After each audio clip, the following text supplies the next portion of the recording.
Hello everyone, this is Govind sir. Welcome back to lecture number 14, continuation of third chapter, current electricity. Today we are going to discuss about potentiometer. So what is the use of potentiometer? So potentiometer is used to determine unknown EMF.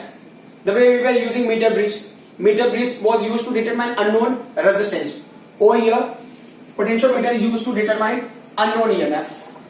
So it is used to determine unknown EMF. Determine unknown EMF. अब थोड़ा सा मैं EMF पे focus करना बहुत जरूरी है कि what is the EMF practically. So EMF is nothing but it's a potential difference between terminals of a cell when there is no flow of current. So हम EMF पे फोकस करते हैं. So EMF क्या होता है कि आप ये सेल का पोटेंशियल डिफरेंस ही होता है. मतलब आपने नई बैटरी बाय की है, दैट बैटरी का potential when there is no flow of current जो आपने मेजर किया होगा वो EMF होगा. मतलब EMF is the true value उसका. अब क्या होता है कि अगर उसमें से करंट फ्लो होने लगा तो वो जो क्वांटिटी है ना वो EMF नहीं, वो हो जाता है टर्मिनल वोल्टेज. टर्मिनल वोल्टेज क्या होता है कि अब देखो ये जो चीजें थोड़ी सी समझाने के लिए मैं ऐसे यहां पे ले लेता हूं कि ये कोई resistance external resistance capital R है और ये यहां पे आपने पावर सप्लाई लिया हुआ है, इसका इंटरनल रेजिस्टेंस होगा. ठीक है, तो अब ये बोल रहे हैं कि अगर ना करंट की वैल्यू 0 है, ठीक है, तो जो इंटरनल रेजिस्टेंस के अक्रॉस पोटेंशियल ड्रॉप होगा वो क्या होगा, 0 होगा. और जो इंटरनल रेजिस्टेंस ना उसको कैप्चर करेगा, ये हिडन रेजिस्टेंस है, वो हमको दिखता नहीं है. तो अब अगर इसके अक्रॉस कोई पोटेंशियल ड्रॉप नहीं हो रहा है तो जो भी आप मेजरमेंट करोगे, जो भी पोटेंशियल डिफरेंस आपने मेजर किया होगा वो पोटेंशियल डिफरेंस EMF के इक्वल होगा. बट अब क्या होता है कि अगर इसके अंदर करंट फ्लो होना स्टार्ट हो जाए, ठीक है, तो ये जब करंट 0 है उस टाइम आपने क्या किया, between the terminals of this cells you are finding that is the EMF when there is no flow of current. अब वापस से क्या होता है, करंट को स्टार्ट फ्लोइंग, तो ये हो गया I कैपिटल R और एक होगा I इनटू स्मॉल r. तो अब इस केस में क्या होता है, the potential which you are going to measure between terminals और सेल वो सेम नहीं होता है. अब क्या होता है कि जब आप पोटेंशियल मेजर करोगे वैल्यू V हो जाता है. क्यों V हो जाता है, V is called the terminal voltage. मतलब पहले EMF E था, उसमें से कुछ पोटेंशियल है ना इंटरनल रेजिस्टेंस ने कैप्चर कर लिया, जो लेफ्ट आउट पोटेंशियल है वही है टर्मिनल वोल्टेज. तो सेल होता है वो टोटल पोटेंशियल में से सिर्फ V पोटेंशियल आपको शो करता है because IR potential is already dropped across internal resistance.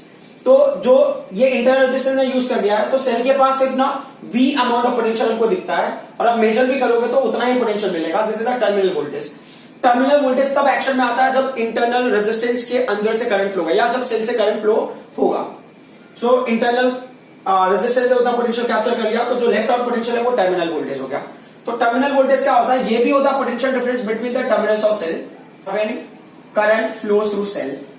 When current flows through cell, जब सेल से करंट फ्लो होगा तब ये क्राइटेरिया आपको मिलता है. अब वेरी इंपॉर्टेंट बात कि इसको मेजर करने का, टर्मिनल वोल्टेज को मेजर करने के कोई और भी पैरामीटर है, कोई और भी क्राइटेरिया है. तो ये भी होता है कि जो ये आपने पोटेंशियल अप्लाई, जो करंट अप्लाई किया है वो करंट को आप R से मल्टीप्लाई कर दो, एक्सटर्नल रेजिस्टेंस से मल्टीप्लाई कर दोगे तो भी आपको टर्मिनल वोल्टेज मिल जाएगा. तो टर्मिनल वोल्टेज हमें दो मेथड से मिलता है, एक तो इस मेथड से मिल सकता है, दूसरा इस मेथड से. तो ये मैं क्यों एक्सप्लेन कर रहा हूं आपको समझ में आ जाएगा जब मैं इंटरनल रेजिस्टेंस करूंगा for the potentiometer. That time we are going to use this concepts. अब इसके बाद पोटेंशियोमीटर के बारे में थोड़ा सा हाईलाइट करने की जरूरत है हमें. ठीक है, ये पार्ट आई होप कि आपको समझ में आ गया होगा. तो अब हम आ जाते हैं पोटेंशियोमीटर के एक्चुअल में. तो पोटेंशियोमीटर एक्चुअल में होता कैसा है, दिखता कैसा है and how do we use and all that particular part we need to discuss now. तो पोटेंशियोमीटर होता है ना, ये वायर होता है, long wire. Potentiometer is long wire. So जो पहला पॉइंट है पोटेंशियोमीटर में लॉन्ग वायर. अब कितना लॉन्ग वायर होगा, हाउ लॉन्ग, सो ये होता है 4 metre to 10 metre. 4 metre to 10 metre इतना लॉन्ग वायर हम यूज करते हैं पोटेंशियोमीटर में. ठीक है, बट अगर आप वायर यूज कर रहे हो तो there should be any specific material. तो ये स्पेसिफिक मटेरियल हम यूज करते हैं, हम इसमें यूज करते हैं अलॉय. ठीक है, बट एग्जांपल के लिए हम यूज करते हैं मैंगनीन और जो दूसरा अलॉय आपको पता है ऑलरेडी हमने डिस्कस किया है, कॉन्स्टेंटन. मैग्नीन और कॉन्स्टेंटन हम यूज करते हैं. तो मैग्नीन और कॉन्स्टेंटन ही क्यों यूज करते हैं, वो भी इंपॉर्टेंट क्वेश्चन, क्योंकि हम ना यही अलॉय यूज करते हैं मीटर ब्रिज में भी. तो मैग्नीन और कॉन्स्टेंटन ही क्यों यूज करना है, क्योंकि इनकी दो जो प्रॉपर्टी है, तो पहला जो इसका प्रॉपर्टी है, इसकी जो रेजिस्टिविटी है ना वो हाई होती है. हाई रेजिस्टिविटी, हाई रेजिस्टिविटी, ये फर्स्ट पॉइंट है. जो उसका सेकेंड पॉइंट है वो क्या है, low temperature coefficient. Low temperature coefficient, low temperature coefficient. अब क्या फर्क पड़ता है इसकी वजह से? अच्छा, ये रेजिस्टिविटी हाई क्यों होना है ये पार्ट मैं थोड़ा बाद में आपको एक्सप्लेन करूंगा, बट राइट नाउ पहले हम लो टेम्परेचर कोएफिशिएंट को फोकस कर लेते हैं। लो टेम्परेचर कोएफिशिएंट मतलब क्या होता है? कोएफिशिएंट, टेम्परेचर कोएफिशिएंट में आपको कंडक्टर के लिए मिलेगा, सेमीकंडक्टर के लिए मिलेगा, इलेक्ट्रोलाइट के लिए, सबके लिए मिलता है। तो जैसे कंडक्टर में टेम्परेचर कोएफिशिएंट होता है positive and a higher value, तो टेम्परेचर कोएफिशिएंट अगर ना ग्रेटर वैल्यू है तो क्या फर्क पड़ता है उसे? If temperature coefficient is greater value तो उसकी वजह से ना रेजिस्टेंस में बहुत ज्यादा चेंज होता है अगर टेम्परेचर इंक्रीज होगा या चेंज होगा तो। द चेंज इन टेम्परेचर या if you are increasing temperature resistance will increase, ठीक है, ग्रेटर चेंज होगा अगर पॉजिटिव कोएफिशिएंट होगा और ग्रेटर वैल्यू होगा। सेकंड पॉइंट, अगर ना टेम्परेचर कोएफिशिएंट नेगेटिव है तो क्या होगा? टेम्परेचर इंक्रीज होने से रेजिस्टेंस क्या होगा? डिक्रीज होगा सेमीकंडक्टर में। बट यहां पे क्या है? ये लो टेम्परेचर है। लो टेम्परेचर कोएफिशिएंट का मतलब क्या हो गया? इसका मतलब होता है कि ये पॉजिटिव है और वेरी स्मॉल। पॉजिटिव और स्मॉलेस्ट का मतलब क्या होता है? कि ये ना पॉजिटिव में है and very close to zero. अच्छा, जीरो टेम्परेचर कोएफिशिएंट भी होता है किसी किसी के कंडीशन में। तो जीरो टेम्परेचर कोएफिशिएंट का मतलब क्या हो गया कि अगर आप टेम्परेचर इंक्रीज करते हो तो nothing will happen to resistance. तो यहां पे वेरी लो मतलब it's very close to zero. जो टेम्परेचर कोएफिशिएंट होता है पॉजिटिव होगा very close to zero, like 0.0001 ले लिया आपने, तो वो कैसा है? It's this value is positive also but very small also. तो ऐसा टेम्परेचर कोएफिशिएंट होता है मैंगनीन और कॉन्स्टेंट का। तो टेम्परेचर कोएफिशिएंट लो होने से फर्क ये पड़ता है कि अगर आप टेम्परेचर इंक्रीज करते हो तो it will behave very close to zero वाला, है ना। जीरो कोएफिशिएंट में क्या होता है? There is no effect of temperature. तो यहां पे टेम्परेचर का इफेक्ट होता है बट ना वेरी नेग्लिजिबल, ठीक है। तो यहां पे क्या हो गया कि, ठीक है, due to temperature change resistance, due to temperature change resistance remains almost constant, resistance remains almost constant, remains almost constant, है ना। टेम्परेचर पे चेंज करने से रेजिस्टेंस पे ज्यादा फर्क नहीं पड़ता। ये हमारा बेसिक रिक्वायरमेंट है जब हम पोटेंशियोमीटर यूज करते हैं। In fact in metre bridge also we need same thing कि अगर ना टेम्परेचर चेंज करने से रेजिस्टेंस में ज्यादा फर्क नहीं पड़ता है तो हमको रीडिंग ना काफी टाइम तक अगर हम एक्सपेरिमेंट करें तो भी हमें रीडिंग ऑलमोस्ट सेम मिलेगा। बट क्या होता है कभी कभी ना आप एक्सपेरिमेंट कर रहे हो, देयर इज अ पॉसिबिलिटी कि आपने एक्सपेरिमेंट किया और आपको रीडिंग बहुत सारी रीडिंग्स लेनी है, तो हो सकता है आपको टाइम भी ज्यादा लगे। तो ज्यादा टाइम लगेगा तो हो सकता है कि ना टेम्परेचर चेंज होने से रेजिस्टेंस चेंज हो गया, आपके रीडिंग्स में ना वेरिएशन दिखेगा। बट यहाँ पे वेरिएशन अगर दिखेगा भी तो बहुत you can say minor difference, मतलब बहुत कम डिफरेंस दिखेगा आपको। यू कैन फाइंड आउट कि ना there is a uniformity in the reading. ये सबसे इंपॉर्टेंट है क्योंकि उसका रेजिस्टेंस क्या होता है? चेंज नहीं होता। तो ये लॉन्ग वायर होता है, 4 to 10 मीटर होता है, अलॉय होता है, मैग्नीज या कॉन्स्टेंट यूज करते हैं, हाई रेजिस्टिविटी होती है। हाई रेजिस्टिविटी वाला पॉइंट मैं बाद में एक्सप्लेन करूंगा। लो टेम्परेचर कोएफिशिएंट इसलिए होता है ताकि उसका रेजिस्टेंस चेंज नहीं हो due to change in temperature. अभी टेम्परेचर क्यों चेंज होगा? जैसे ना अभी आपने लिखा जूल हीटिंग इफेक्ट I²RT। तो अगर करंट फ्लो हो रहा है, टाइम भी अगर लग रहा है तो क्या होगा? जूल हीटिंग इफेक्ट की वजह से क्या होगा? टेम्परेचर कंडक्टर का इंक्रीज होगा। तो हो सकता है उसकी वजह से रेजिस्टेंस चेंज हो। तो ये high resistivity low temperature coefficient, low temperature coefficient की वजह से क्या होगा? रेजिस्टेंस में फर्क नहीं पड़ता। अब हम आ जाते हैं ना पोटेंशियोमीटर के थोड़े से स्ट्रक्चर पे। तो ये जो पोटेंशियोमीटर वायर होता है इसको हम पुट कहां पे करते हैं? Where do we put this wire? तो एक होता है वुडन प्लैंक होता है, जैसा हमने मीटर ब्रिज में डिस्कस किया था। एक वुडन प्लैंक होगा, वो प्लैंक के ऊपर हम क्या करते हैं? वायर्स को लेते हैं। तो हम क्या करते हैं, जो हम लैब में यूज करते हैं उसमें हम यूज करते हैं 4 metre wire, 4 metre long wire हम यूज करते हैं और 400 सेंटीमीटर जो भी आपको कंसिडर करना। तो हमने क्या किया, यहाँ पे ये ले लिया, यहाँ पे ये वायर ले लिया 100 सेंटीमीटर, फिर हम दूसरा वायर ले लेते हैं यहाँ पे, ठीक है, will take the second wire, और फिर ये थर्ड वायर हो गया 3 मीटर हो गया, एंड द फोर्थ वायर ये हो गया आपका 4 मीटर वायर, ठीक है। आपने ये वायर्स ले लिए यहाँ पे, करेक्ट। अब क्या करना है कि इन वायर को हमने कनेक्ट नहीं किया, तो ये जो पर्टिकुलर एंड पे वायर उसको आप ए ले लो, ये आप इस पॉइंट को बी ले लो, ठीक है। अब इसको हम अगर दूसरे तरीके से छोटे कॉन्फ़िगरेशन पर अगर डिस्कस करें, क्योंकि लार्जर स्केल पर डिस्कस करना बहुत डिफिकल्ट हो जाएगा, तो हमने ए बी ले लेते हैं। ये भी है पोटेंशियोमीटर वायर ए बी, उसी चीज को हमने एक वायर एक लाइन में ड्रॉ कर दिया, क्योंकि एग्जाम में और ऐसा होगा कि डायग्राम आपको ऐसे देखने को मिल सकता है, तो that time there should not be any confusion. अब ये क्या कह रहे हैं कि इन वायर्स के अंदर ना कनेक्टिविटी होनी चाहिए, है ना, they are not connected to each other. तो कनेक्टिविटी के लिए क्या करते हैं हम ना, यहाँ पे मेटालिक स्ट्राइप यूज करते हैं, तो ये मेटालिक स्ट्राइप हमने यहाँ पे ये यूज कर दिया, एक मेटालिक स्ट्राइप हमने यहाँ पे यूज कर दिया, ठीक है। सो जो एरिया ऑफ जो होगा प्लेट का, या ये जो आपने मेटालिक स्ट्राइप यूज किया है, उनका एरिया बहुत ज्यादा है, आप देख सकते हो, ठीक है। इनको यहाँ पे कनेक्ट कर दिया, ठीक है। ये मेटालिक स्ट्राइप्स ना किस चीज का होता है, that is also very important. तो मेटालिक स्ट्राइप अगर हम लेते हैं ना, मेटालिक स्ट्राइप और स्ट्राइप जो भी लेना आपको, मेटालिक स्ट्राइप्स होता है बेसिकली आप यूज कर सकते हो ब्रास और या यूज करते हो आप कॉपर। जनरली जो है डे टू डे लाइफ में मोस्टली आपको ब्रास का ही मेटालिक स्ट्राइप्स मिलेगा।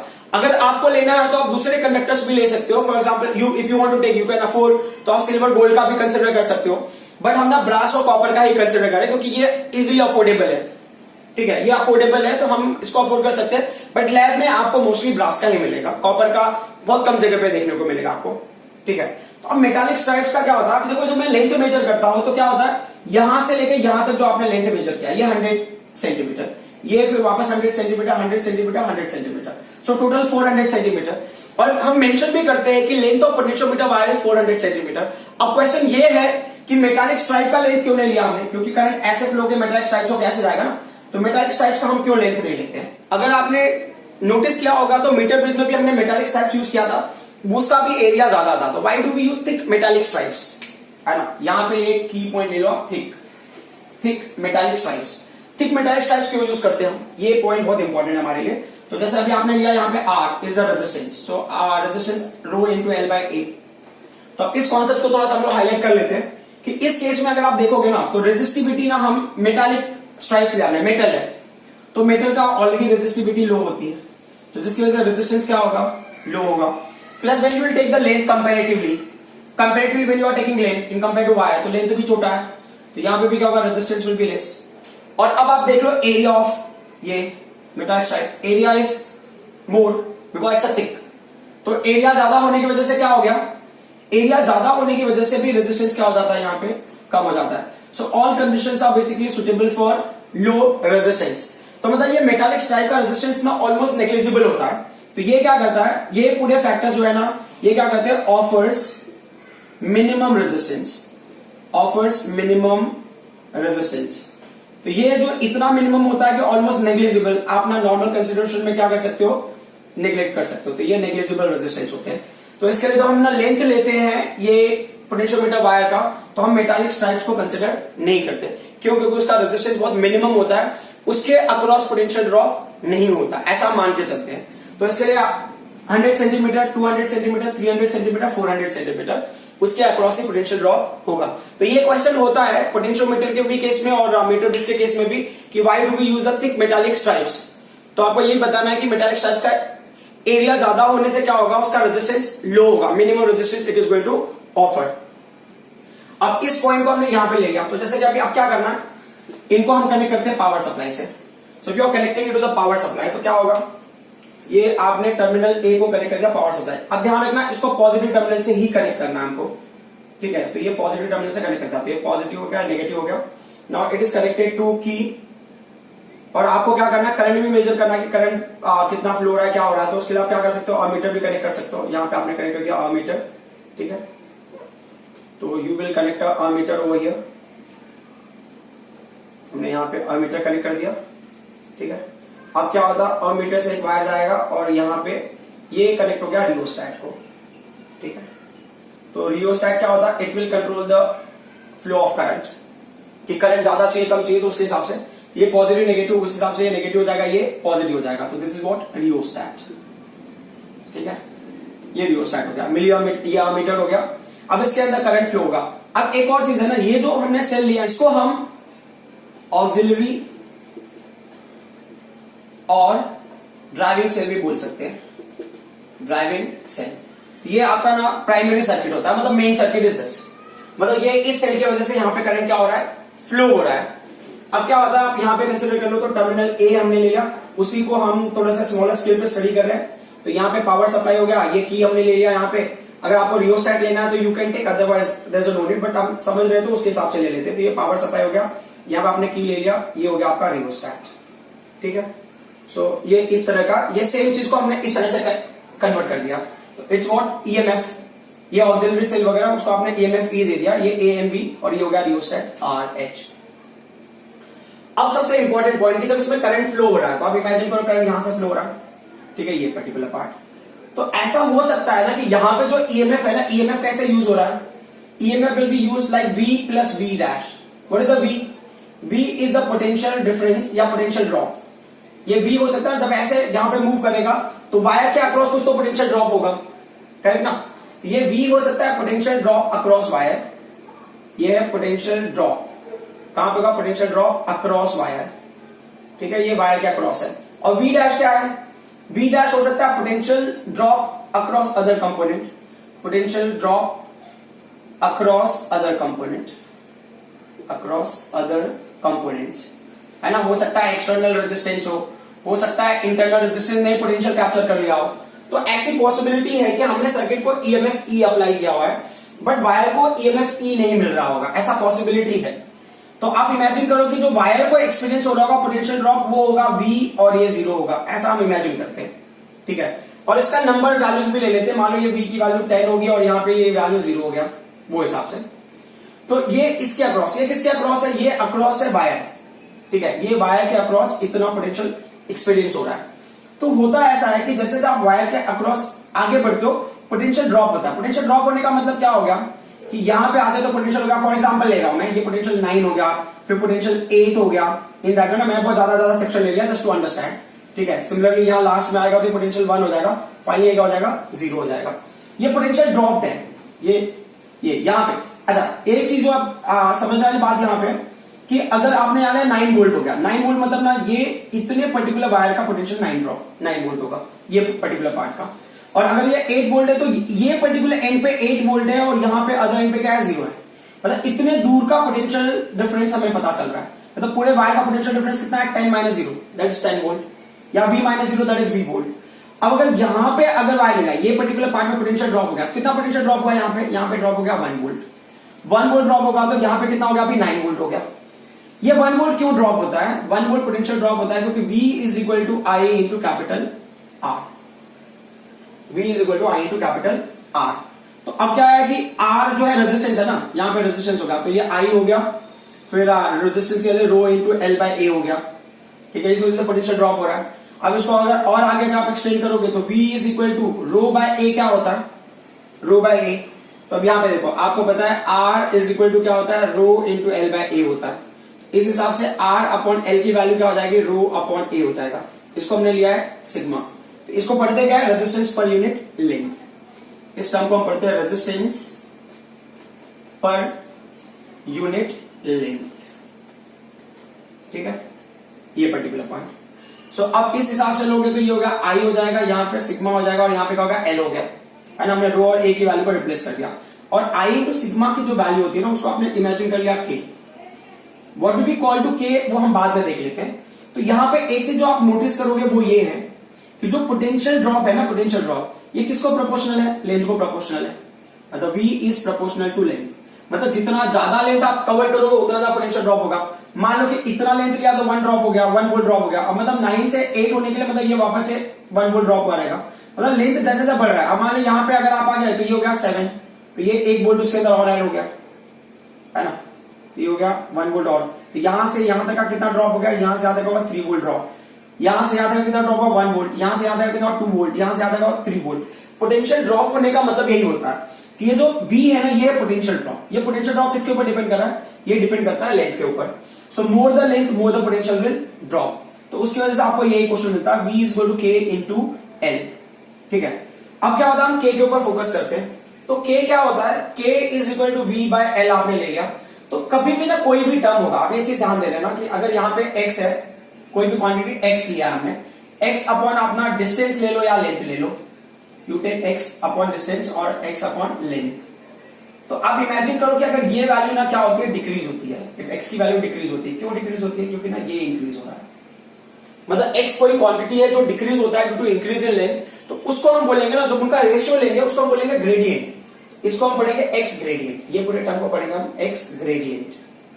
x ग्रेडियंट का मतलब क्या होगा? x की क्वांटिटी डिक्रीज होगी due to increase in distance और due to increase in length. Like pressure की वैल्यू अगर डिक्रीज हो रही है ना, as you go above the surface of earth, ठीक है, जैसे आप ऊपर जा रहे हो प्रेशर डिक्रीज हो रहा है, तो वो क्या? Pressure gradient. जैसे जैसे लेंथ बढ़ रहा है प्रेशर क्या हो रहा है? डिक्रीज हो रहा है। मान लो जैसे जैसे आपकी कंडक्टर में होता है जैसे अभी ये वायर है, आपने इसको क्या कर दिया, हीट कर दिया यहाँ पे। तो जैसे आप आगे जाते हो टेम्परेचर डिक्रीज होता है, तो जैसे लेंथ बढ़ रहा है टेम्परेचर डिक्रीज हो रहा है, उसको बोलेंगे टेम्परेचर ग्रेडियंट। वैसे यहाँ पे भी देखो आप, जैसे जैसे लेंथ बढ़ रहा है वैसे तो पोटेंशियल क्या हो रहा है, डिक्रीज हो रहा है। तो ये टर्म को हम क्या पढ़ेंगे, इसको हम पढ़ेंगे पोटेंशियल ग्रेडियंट। इसको हम पढ़ेंगे पोटेंशियल ग्रेडियंट, ठीक है। वो होता है पोटेंशियल अपॉन लेंथ। तो अब एक चीज है कि ना, अगर मुझे किसी भी वायर का पोटेंशियल ग्रेडियंट पता होगा, तो मतलब ये देख लो ना यहाँ पे, मतलब किसी वायर का लेंथ L है, ठीक है, और उसका पोटेंशियल ग्रेडियंट की वैल्यू मुझे पता है, तो मैं उतने दूर में कितना पोटेंशियल ड्रॉप होगा वो मैं डिटरमाइन कर सकता हूं। That's not a difficult task. अब क्वेश्चन एक और है कि ना, हमने ईएमएफ को मेजर करने के लिए, यहां पे मैंने बताया potentiometer use to determine EMF, हमने ईएमएफ को मेजर करने के लिए पोटेंशियोमीटर ही क्यों यूज किया, why are we not using voltmeter. तो वोल्ट मीटर का प्रॉब्लम क्या होता है कि पोटेंशियोमीटर ईएमएफ आपको तभी मिलेगा जब ना जीरो करंट फ्लो होगा। जब जीरो करंट मतलब जीरो करंट फ्लो का मतलब when there is no flow of current, तभी आपको ईएमएफ मिलता है। तो आप ऐसे ले लो कि चलो ठीक है, ये सेल है, ठीक है, और ये पॉइंट ए ले लिया आपने, ये पॉइंट बी ले लिया, इसके अक्रॉस आपको लेना है। यहां पे आपने क्या किया, वोल्ट मीटर को कनेक्ट कर दिया, फाइन।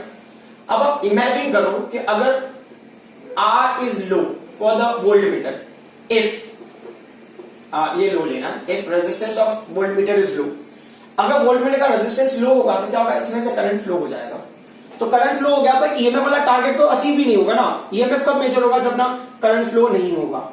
तो इस केस में हो सकता है इस तरह से करंट फ्लो हो जाए। तो अब ये क्या कह रहे हैं कि जो पोटेंशियल का रूल क्या होता है, पोटेंशियल ड्रॉप तब ज्यादा होगा जब रेजिस्टेंस ज्यादा होगा, रेजिस्टेंस ज्यादा होगा पोटेंशियल ड्रॉप ज्यादा होगा। तो अब ये क्या कह रहे हैं, उस हिसाब से आप देखो रेजिस्टेंस की वैल्यू कितनी होगी जब पोटेंशियल ड्रॉप ना आपको, मतलब ये जो ईएमएफ की वैल्यू मिलेगी। तो रेजिस्टेंस की वैल्यू हमें लेना है, तो R का वैल्यू क्या होगा, एक्चुअली में देखो V अपॉन I होगा। तो आप इमेजिन करते हो कि ना, ये रेजिस्टेंस की वैल्यू क्या होगी जब ना ये करंट की वैल्यू जीरो देगा। करंट की वैल्यू जीरो क्यों देगा, क्योंकि तभी तो ईएमएफ मेजर होगा। तो जब ये जीरो हो जाएगा तो R की वैल्यू क्या होगी, इनफाइनाइट। मतलब जब रेजिस्टेंस इनफाइनाइट होगा तब करंट जो उसके अंदर फ्लो होगा वो जीरो ले गया, मतलब there is no flow of current. जब करंट फ्लो नहीं होगा तभी वो ईएमएफ को मेजर कर पाएगा। तो इसका मतलब रेजिस्टेंस जब इनफाइनाइट होगा तब वोल्ट मीटर ईएमएफ को मेजर कर पाएगा। सो फिर यहां पे क्या होता है, जो इनफाइनाइट रेजिस्टेंस है, इनफाइनाइट रेजिस्टेंस, ठीक है, ये है ना प्रैक्टिकली इम्पॉसिबल। प्रैक्टिकली ये क्या है, नॉट पॉसिबल या इम्पॉसिबल, ये प्रैक्टिकली पॉसिबल नहीं है। मतलब हम वोल्ट मीटर से ईएमएफ को मेजर नहीं कर सकते। क्यों, क्योंकि ना इनफाइनाइट रेजिस्टेंस नहीं होगा तो रेजिस्टेंस लो होगा, लो रेजिस्टेंस होगा तो थोड़ा बहुत करंट फ्लो ही जाएगा, थोड़ा बहुत करंट भी फ्लो हो गया तो ईएमएफ की वैल्यू आपको नहीं मिलेगी। तो इसके लिए हम वोल्ट मीटर यूज नहीं करते, हम यूज करते हैं पोटेंशियोमीटर। तो ये पार्ट आपको समझना बहुत जरूरी है कि जब ना जीरो करंट फ्लो होगा तभी ईएमएफ मेजर होगा। यही हमारे पूरे पार्ट का मेन बेस है। जब करंट फ्लो जीरो होगा तब आपको ईएमएफ की वैल्यू मिल जाएगी, इस चीज को ध्यान रखना। तो अब ये पर्टिकुलर पार्ट आपको समझ में आ गया होगा। अब हम आ जाते हैं नेक्स्ट पॉइंट पे। तो ये डायग्राम्स वगैरह भी क्लियर, ठीक है।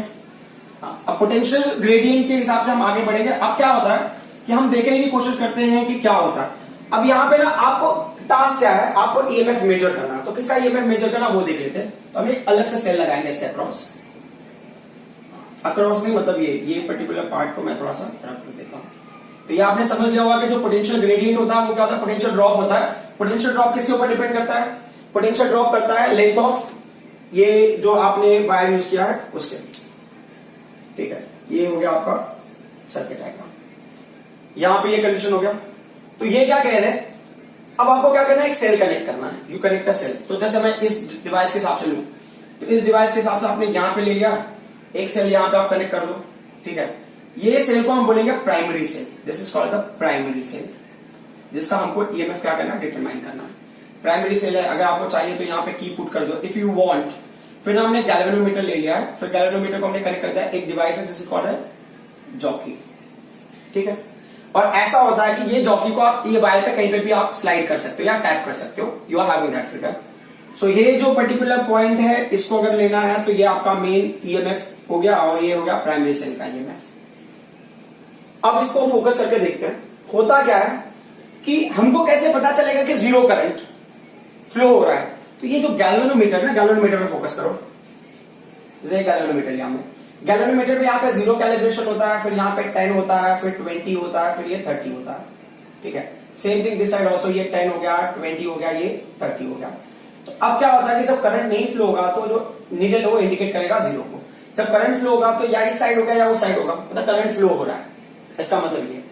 तो अब ये क्या कह रहा है कि यहां पे आपने इसको पॉजिटिव नेगेटिव, तो ये पॉइंट ए से इसका भी पॉजिटिव है, पॉइंट ए से इसका भी पॉजिटिव कनेक्ट होगा। तो अब उसी चीज को हम यहां पे ले लेते हैं, इस जगह पे ले लिया हमने, ये हो गया आपका ईएमएफ, और आपकी अगर आपको पुट करना है करो, ये गैल्वेनोमीटर हो गया, ये जॉकी से कनेक्टेड है, जहां पे भी कनेक्ट करो आप, वो आपकी चॉइस, ठीक है। वो बाद में देख लेंगे हम कि कैसे कनेक्ट करना, क्या कनेक्ट करना है। अब ये क्या कह रहा है कि अगर हमने जो अब तक लर्न किया उस कॉन्सेप्ट को फिर से देख लेते हैं। तो ये बोल रहे हैं कि ये पावर सप्लाई है, हो सकता है कि ना इसके थोड़े से पोटेंशियल अदर रेजिस्टेंस को एप्लीकेबल होगा या इंटरनल रेजिस्टेंस को एप्लीकेबल होगा, उसके अक्रॉस ड्रॉप हुआ रहेगा। अब ये जो वायर है इसके अक्रॉस कितना पोटेंशियल ड्रॉप हुआ है वो इंपॉर्टेंट पॉइंट है। तो इसके अक्रॉस जो पोटेंशियल ड्रॉप हुआ है, इसके अक्रॉस जो पोटेंशियल ड्रॉप हुआ है वो है V। अब अगर मैंने ये पर्टिकुलर पार्ट पे ले लिया तो यहां पे भी कुछ पोटेंशियल ड्रॉप हुआ रहेगा, इस पॉइंट को आप ले लो, C पॉइंट ले लो, तो AC मतलब यहां तक है ना, तो जैसे अभी ये 10 था, फिर यहाँ 9 8 7 6 5 है, मान लो यहाँ पे 5, मतलब 5 या 6 ले लो, चलो ठीक है, 6 यहाँ पे आ रहा है, मतलब 6 लिया अगर यहाँ पे हमने तो क्या होगा 4 वोल्ट पोटेंशियल यहाँ पे ड्रॉप हुआ रहेगा। तो ये जो पर्टिकुलर वायर है ना, ये एक बैटरी की तरह काम करेगा, एक सेल की तरह काम करेगा। तो इसका ये टर्मिनल पॉजिटिव होगा, ये टर्मिनल क्या होगा, नेगेटिव होगा। अब उसको दूसरे पैटर्न में आ जाते हैं। ये जो प्राइमरी सेल है, ये इसका पॉजिटिव और नेगेटिव टर्मिनल, ये प्राइमरी सेल है ना, इसके अक्रॉस हमने कनेक्ट कर दिया है थ्रू गैल्वेनोमीटर। गैल्वेनोमीटर का टास्क बहुत सिंपल सा है, ये आपको इंडिकेट करेगा कि whether is a flow of current और नॉट। जब करंट फ्लो होगा तो गैल्वेनोमीटर डिफ्लेक्ट होगा, करंट फ्लो नहीं होगा तो गैल्वेनोमीटर डिफ्लेक्ट नहीं होगा। इसके हिसाब से अगर हम बढ़ते हैं तो ये पर्टिकुलर पार्ट में, तो अब जब ना इसके अंदर करंट फ्लो हो सकता है, नहीं भी हो सकता है, डिपेंडिंग ऑन ये दो के वजह से। तो ये दो पावर सप्लाई हो गए।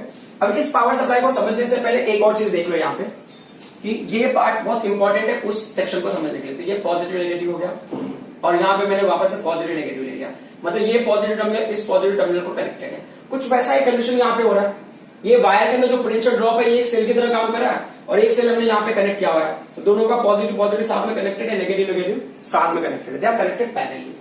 अब क्या होता है, इनके साथ में हमने सीरीज में कनेक्ट कर दिया है गैल्वेनोमीटर, ऑलमोस्ट वही कंडीशन हो गया। तो अभी क्या कह रहे हैं कि अब अगर इस कंडीशन में आप लेते हो, तो जैसे इसका ईएमएफ मान लो E1 होगा, इसका ईएमएफ आप मान लो कि E2 होगा। सो हमने इसमें से किसी एक को ना फिक्स कर लिया, मान लो कि E2 का वैल्यू क्या है, 4 वोल्ट है, ऐसा हमारा असम्पशन है। E2 की वैल्यू 4 वोल्ट है, हमें ना E1 का वैल्यू पता नहीं है अभी, ठीक है। सो हम देखो, हमें देखना है कि ना E1 की वैल्यू हमें डिटरमाइन करनी है, E1 की value we are going to determine, ठीक है। आप ऐसा इमेजिन कर लो कि कब E1 की वैल्यू, तो ये E2 की वैल्यू 4 वोल्ट है, ठीक है। अब क्या करना है, हमें लेना है E नेट। E नेट क्यों हमें लेना है, क्यों, क्योंकि ना ऐसा होता है कि जब गैल्वेनोमीटर से करंट फ्लो होगा तो दोनों एक दूसरे को असिस्ट तो कर नहीं रहे, मतलब अगर ये पॉजिटिव अगर इसके नेगेटिव को कनेक्टेड होता तो E1 और E2 ऐड होके इसको असिस्ट कर रहे होते और करंट एक डायरेक्शन में फ्लो हो रहा होता। मतलब अब ये चाहता है कि करंट ना ऐसे फ्लो और ये चाहता है कि करंट ऐसे फ्लो।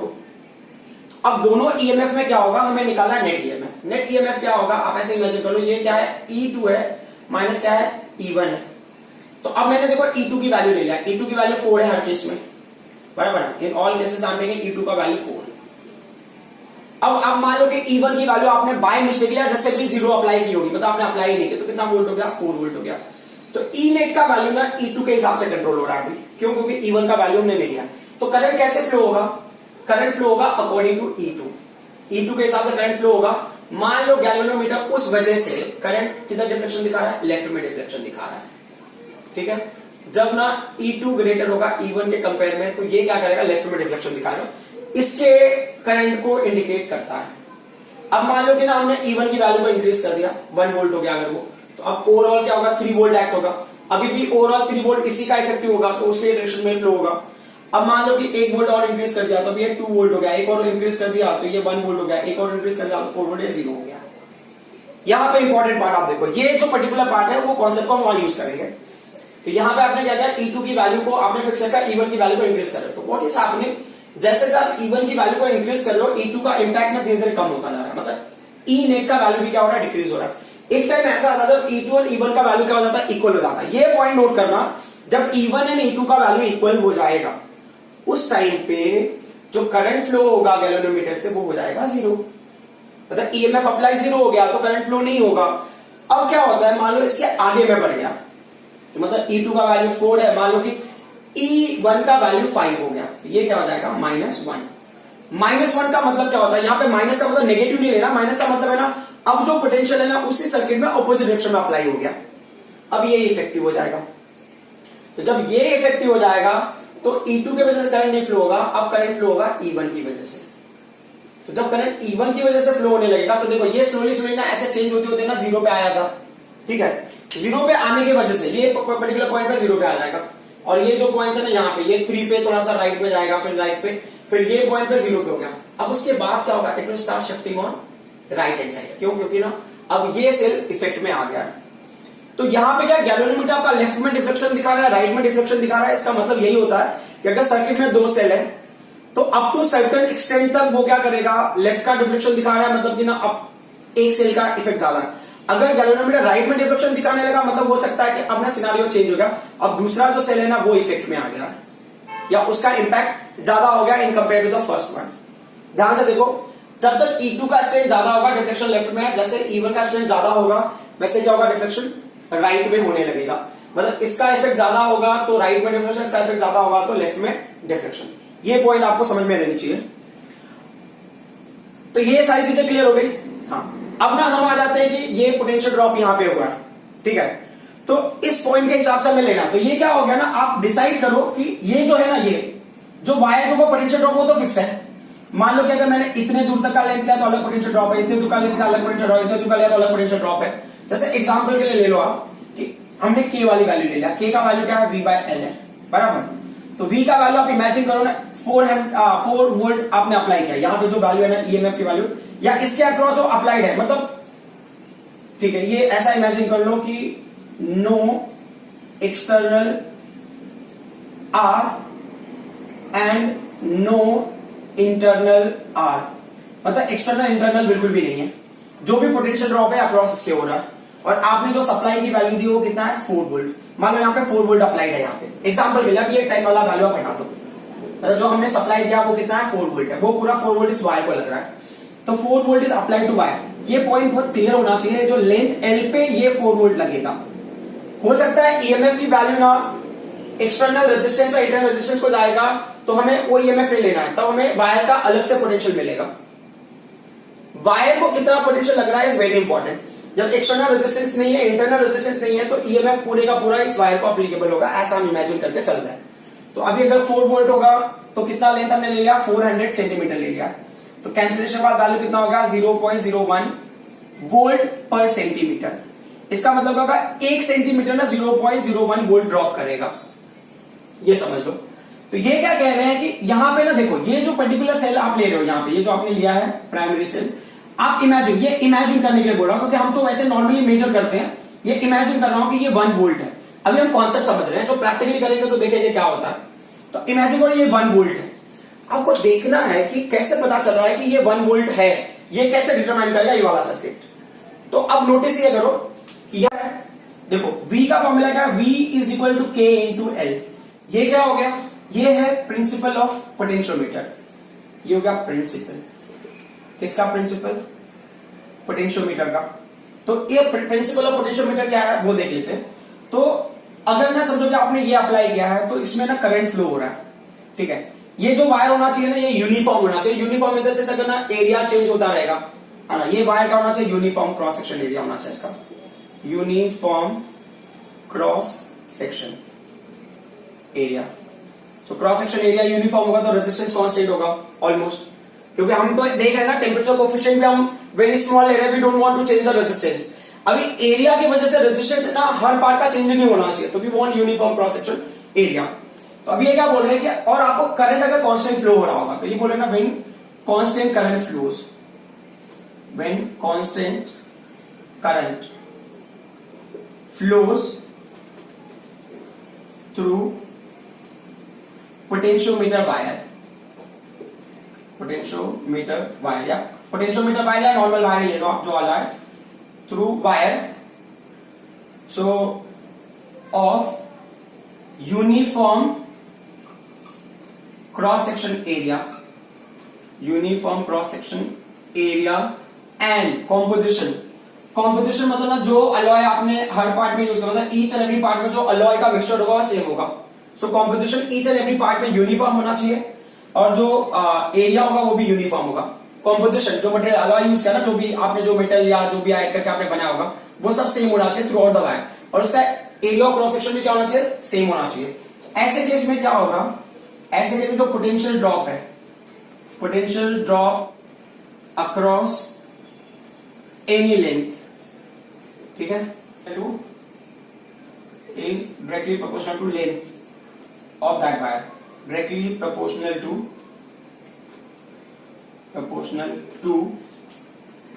length of wire। मतलब जितना ज्यादा लेंथ लोगे उतना ज्यादा पोटेंशियल ड्रॉप होगा। वैसे इस फॉर्मूले से हमने ये समझाया, ये तो उसका प्रिंसिपल हो गया, ठीक है। अब उसको ना हम अप्लाई करके देख लेते हैं कि कैसे। तो आपने अभी देखो वहां पे पोटेंशियल ग्रेडियंट निकाला है, पोटेंशियल ग्रेडियंट की वैल्यू क्या 0.01 है, बराबर 0.01। अब क्या होता है कि अगर मान लो आप उस लेंथ में आप इमेजिन करो कि अगर मान लो L की वैल्यू ना 1 सेंटीमीटर होती है, या आपने L की वैल्यू 2 सेंटीमीटर ले लिया, सिमिलरली L की वैल्यू हम क्या करेंगे 10 सेंटीमीटर लेते तो क्या होगा, L की वैल्यू अगर हमने 50 सेंटीमीटर ले लिया तो क्या होगा, और L की वैल्यू हमने 100 सेंटीमीटर ले लिया तो क्या होगा, what will be the potential drop. ठीक है, K की वैल्यू है, अब ये K की वैल्यू ने यहां पर क्या, K का वैल्यू तो फिक्स है, K का वैल्यू कितना है 0.01 है। तो अब यहां पे हम V की वैल्यू निकाल रहे हैं, तो ये 0.01 मल्टीप्लाई होगा 1 सेंटीमीटर के साथ में, तो कितना वोल्ट ड्रॉप होगा 0.01 वोल्ट। मतलब इस वायर पे ये जो जॉकी है ना, ये देखो, ये जॉकी को अगर आपने यहां पे टैप किया, ठीक है, तो अब क्या होगा, ये कुछ इस तरह से हो जाएगा फॉर्मेट। मतलब अब जो है ना, ये सेल इतने वोल्ट के अक्रॉस पैरेलल में कनेक्टेड है। मतलब ये जो सेल का ईएमएफ है 1 वोल्ट और ये सेल का ईएमएफ कितना है 0.01 वोल्ट। मतलब ये सेल और इस सेल के अक्रॉस कनेक्टेड है, ये 1 वोल्ट हो गया, ये 0.01 वोल्ट हो गया। तो फर्क क्या पड़ता है कि अब जो सर्किट में है ना, इसको अभी मैं रब कर देता हूं, तो ये जो पर्टिकुलर पार्ट है ना, ये जो पोटेंशियल ड्रॉप हुआ है वायर के अंदर, वो चाहता है कि करंट ऐसे फ्लो हो इन दिस डायरेक्शन में। क्यों, क्योंकि ना ये इस वायर का पॉजिटिव एंड हो गया, इस वायर का नेगेटिव एंड हो गया। बट जो सेल है जो जिसका हमें ईएमएफ डिटरमाइन करना है, वो क्या चाहता है कि करंट इस डायरेक्शन में फ्लो हो। ये ऑलमोस्ट ऐसा कंडीशन हो गया, बराबर। ये चाहता है कि करंट ऐसे फ्लो हो, ये चाहता है करंट ऐसे फ्लो हो। बट डिपेंड करता है कि जो नेट होगा वो किसके ऊपर डिपेंड करेगा, जो नेट होगा वो डिपेंड करता है कि जो आपने ईएमएफ अप्लाई किया है और जो ये वायर के अंदर ड्रॉप होगा, ठीक है, इनके ऊपर। तो ये हमने ऐसा ले लिया कि जो ई नेट होगा वो क्या होगा, जो आपने प्राइमरी सेल का जो ईएमएफ अप्लाई किया है, और ये क्या होगा ई या V drop across the wire, या वी ड्रॉप इन वायर, जो पोटेंशियल ड्रॉप वायर के अंदर होगा। तो अब इस कॉन्सेप्ट के हिसाब से अगर हम चाहते हैं तो ये 1 वोल्ट यहां पे इसका अप्लाई हो रहा है। अगर ये 1 सेंटीमीटर पे आपने टैप किया, मान लो आपने टैप किया 1 सेंटीमीटर पे, तो 1 सेंटीमीटर पे टैप किया तो ये यहां से क्या होगा, ये क्लोज सर्किट फॉर्म कर गया यहां पे। तो अब ये 1 सेंटीमीटर या ये 1 सेंटीमीटर का जो पोटेंशियल ड्रॉप होगा दैट इज 0.01 वोल्ट, ये ना ईएमएफ 1 वोल्ट को क्या करेगा, अपोज करेगा। तो 1 वोल्ट माइनस क्या होगा 0.01, तो ये पूरा सिंप्लीफाई करेगा तो 0.99 वोल्ट एक्शन में है। तो अब पूरा ओवरऑल सर्किट में कितना ईएमएफ अप्लाई हो रहा है 0.99 वोल्ट एक्शन में है। तो 0.99 किसकी वजह से, इसके डायरेक्शन में ना, इसका इफेक्ट ही ज्यादा है। अब करंट इसके हिसाब से फ्लो होगा, मान लो इस तरह से फ्लो होगा। तो गैल्वेनोमीटर हो सकता है कि ऐसे केस में लेफ्ट में डिफ्लेक्ट होगा, आपका जो डिफ्लेक्शन है वो क्या होगा, लेफ्ट डिफ्लेक्शन, बराबर। अब क्या होता है कि आपने वैल्यूज को बढ़ा दिया, आपने टाइप करके उसको 2 सेंटीमीटर पे रख दिया। 2 सेंटीमीटर पे रखोगे तो कितना पोटेंशियल ड्रॉप होगा वायर के अंदर, तो वो उसके लिए V का वैल्यू तो 0.01 इंटू 2 सेंटीमीटर पे टैप किया 0.02 वोल्ट। सिमिलरली अगर आपने 10 सेंटीमीटर पे टैप किया तो क्या होगा 0.01 इंटू वॉट 10, ये हो जाएगा 0.1 वोल्ट हो जाएगा, ठीक है, 0.1 वोल्ट अगर आपने 10 सेंटीमीटर पे उसको टैप किया तो जैसे अभी आप इसको टैप करते जा रहे हो, इसका जो वायर के अंदर पोटेंशियल ड्रॉप है वो बढ़ रहा है, तो जो ई नेट की वैल्यू वो धीरे धीरे क्या होगी, कम होगी, है ना। अगर मान लो यहां पे ले लिया आपने इस केस में, तो क्या 1 माइनस 0.1 कितना होगा, 1 माइनस 0.1 कितना होगा, ये 0.9 होगा। पहले क्या था 0.99 था, अब कितना 0.9 हो गया, डिक्रीज हो गया। अब 50 सेंटीमीटर पे आ जाते हैं, 50 सेंटीमीटर मतलब 0.01 इंटू 50, ये कितना होगा 0.5 वोल्ट। मतलब अगर इस कंडीशन में अगर आप लेते हो तो 1 माइनस 0.5 कितना हो गया 0.5 वोल्ट। अब इसके अक्रॉस 0.5 वोल्ट ड्रॉप होगा और ये सेल का 1 है, तो 1 माइनस 0.5 कितना होगा 0.5, ओवरऑल इफेक्टिव वैल्यू होगा 0.5। अब ऐसे ही करते करते हम पहुंच गए 100 सेंटीमीटर पे, तो 0.01 इंटू 100 और ये वैल्यू हो गया 1 वोल्ट, ठीक है। ये क्या कह रहे हैं कि अब ये पार्ट को मैं इरेज कर देता हूं तो आप समझ लो कि ये जब यहां पे आपने टाइप किया 1 सेंटीमीटर पे तो 0.99 वोल्ट ओवरऑल इफेक्टिव था जो इस डायरेक्शन में था। अब जैसे आप 2 पे लेके जाते हो तो थोड़ा सा वैल्यू कम हो गया, 3 सेंटीमीटर 4 सेंटीमीटर, वैसे 50 सेंटीमीटर पे लेके गए तो 0.5 वोल्ट कम हो गया। अब जैसे ही आप उसको ना सी पे लेके आते हो, मतलब ये जो डिस्टेंस है, मान लो कि ये डिस्टेंस है 100 सेंटीमीटर, समझने के हिसाब से ये 100 सेंटीमीटर है। ये 100 सेंटीमीटर पे ये वायर के अंदर जो पोटेंशियल ड्रॉप है वो कितना है 1 वोल्ट। तो अब ये 1 वोल्ट माइनस 1 वोल्ट करके कितना हो जाएगा 0 हो जाएगा। तो जो नेट पोटेंशियल डिफरेंस है यहाँ पे वो क्या होगा 0 हो जाएगा। अब मान लो नेट पोटेंशियल डिफरेंस है ही नहीं तो इसके अंदर जो करंट फ्लो होगा उसकी वैल्यू भी क्या हो जाएगी 0 हो जाएगी। There is no deflection. अब अगर मान लो कि इसके बाद मैंने ईएमएफ की वैल्यू को बढ़ा दिया, फॉर एग्जाम्पल, है ना, ईएमएफ की वैल्यू को बढ़ा दिया जैसे कैसे कि अब जो है ना मैंने यहां पे निकाला है कि अब मैं लेंथ ले लेता हूं 150 सेंटीमीटर, ठीक है। 150 सेंटीमीटर पोटेंशियल ड्रॉप कितना होगा 0.01 इंटू हो गया 150, तो जो पोटेंशियल ड्रॉप होगा 1.5 वोल्ट। तो जैसे हमने जो ई नेट निकाला था, ई नेट का क्या क्राइटेरिया था, ई नेट जो ईएमएफ है माइनस जो वी ड्रॉप हो रहा है, ईएमएफ की वैल्यू क्या है प्राइमरी सेल का 1 वोल्ट है। अब potential drop across the wire कितना है 1.5 है, तो ये कितना हो जाएगा माइनस 0.5 वोल्ट, माइनस 0.5 वोल्ट। जैसा कि हमने यहां पे लिया था कि जब ना ये क्या कर रहा है 4 की वैल्यू को एक्सीड कर जाएगा तब वैल्यू आपको मिलेगा माइनस में। जैसे माइनस में 0.5 वोल्ट मिला, इसका मतलब क्या हो गया कि जो वायर के अंदर पोटेंशियल ड्रॉप है ना अब वो इफेक्टिव हो गया है। तो पहले सेल की वजह से करंट ऐसे फ्लो हो रहा था तो कैलोरीमीटर लेफ्ट में डिफ्लेक्ट हो रहा था, अब क्या है वायर का पोटेंशियल इफेक्टिव हो गया, मतलब क्या हो गया अब करंट इस डायरेक्शन में फ्लो होगा। तो जैसे ही ये कंडीशन होता है डिफ्लेक्शन किधर होगा, डिफ्लेक्शन ऑन राइट। अब गैल्वेनोमीटर आपका राइट में डिफ्लेक्शन दिखाना शुरू कर देता है।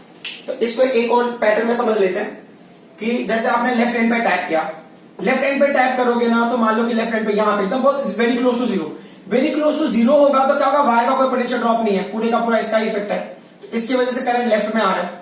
अब जैसे जैसे आप उसको टैप कर रहे हो इसका पोटेंशियल बढ़ रहा है, potential drop across the wire, तो वैसे वैसे क्या होगा नेट ईएमएफ क्या होगा सेल का क्या होगा डिक्रीज होगा।